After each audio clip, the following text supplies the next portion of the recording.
Hello and welcome to Mike's Garage. We're back and we're doing this 4-speed transmission here. This is an older unit.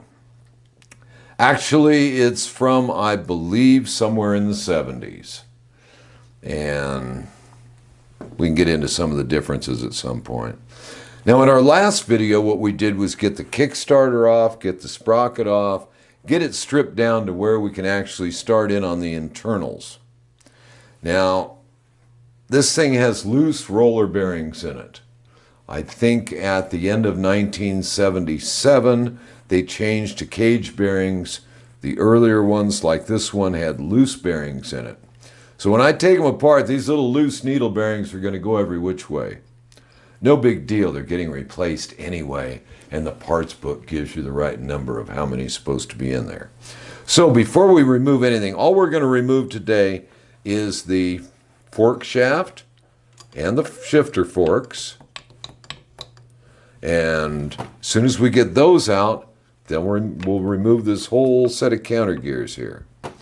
So in order to get this shaft out, and I've already backed this off because I knew people would be watching and I might have to fight with it, this screw has to come out. And what this screw does is keep this shaft located in here properly. I actually slid it out a little ways. When you get in here, that shaft is usually flush right there. A lot of guys put sealant on over the end of it to keep it from leaking and all that sort of thing. And I think it's a good idea. I do it. Anyway, so the screw goes right there into the case and it pins that shaft in place. Now on each one of these shifter forks, we have here what we call top hats. I think the parts book calls them shifter rollers. You can see why you call that a top hat, because it looks like a top hat. Okay, those are out of there. There was one on each fork.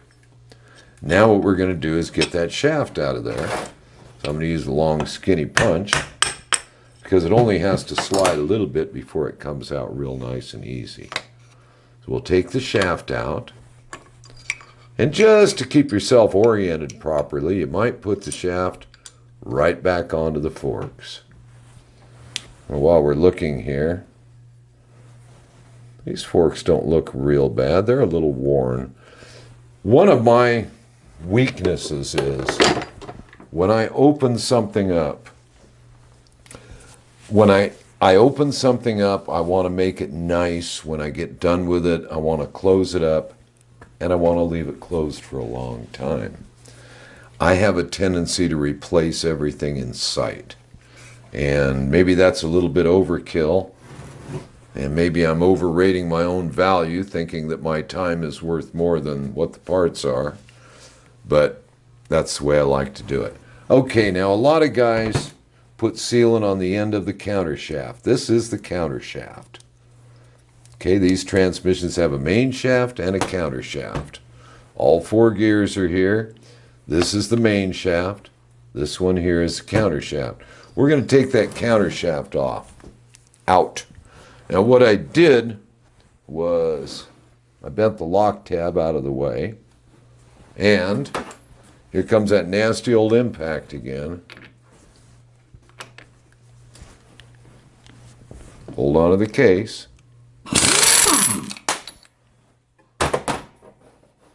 And believe me, that is the easiest way to remove that. Okay, then we'll get the lock tab out of there. Nut in the lock tab back in the parts bin. Now what we want to do, and I use an aluminum drift for a lot of things because I don't like to hurt threads or anything. So this is an aluminum rod.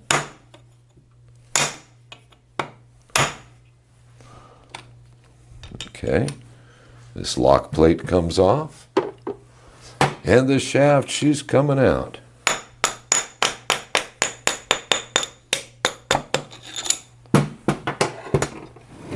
Turn it around so that you and Fred can see it. There is the counter shaft. And I must say, it appears to be in pretty nice shape. Not bad. I think I've run stuff that was, yeah, I'd rather have a new one, but there we are. We'll see what the guy wants. And now the easiest way to remove this counter gear, because this transmission has studs in it for the Kickstarter, is we can put it up vertically and slide it right out of there. And there it is. This is the spacer. It's a very important spacer because it sets the end play on the gear set when it's in place. So we can see inside that transmission case, the only thing left is the main shaft with all of its gears. And I hate to say it, but taking the main shaft out is a little more involved. And so I wanted to do it on a separate video.